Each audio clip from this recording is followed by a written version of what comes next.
আম্মু, একটা তোমাকে আজকে একটা শিক্ষণীয় গল্প শোনাই। শোনাও। হ্যাঁ, এক যুবক হচ্ছে গিয়া ও জীবনে সফল হতে পারতেছিল না, অনেক চেষ্টা করতেছিল।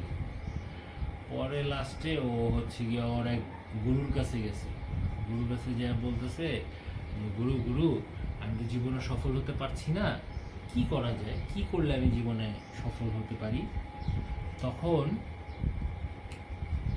বলতেছে ওর গুরু ওকে যে, তুমি এই মানে ওকে নিয়ে হাঁটতে হাঁটতে ওর বাগানে চলে গেছে গুরু। যায় দেখ পাশে দাঁড়ায় আছে একটা বাঁশ গাছের নিচ সামনে।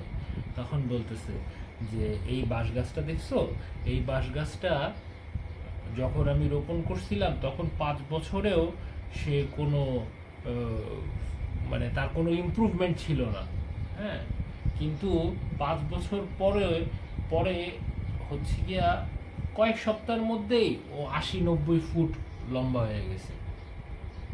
হ্যাঁ, কারণ কি, এই 5 বছর তখন বললো যে 5 বছর তাহলে এটা কি হয়েছে, কিছুই করে নাই, বাঁশ গাছটার কিছুই হয় নাই।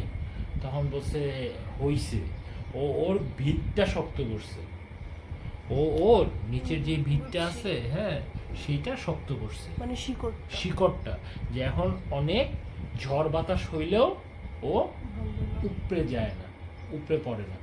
ও নিজেকে যে কোনো প্রতিবন্ধকতার মাঝে নিজেকে স্ট্রং করে রাখতে পারে।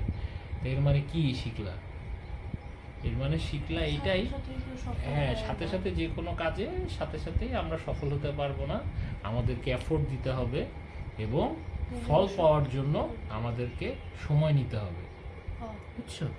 বুঝছেন গাইস?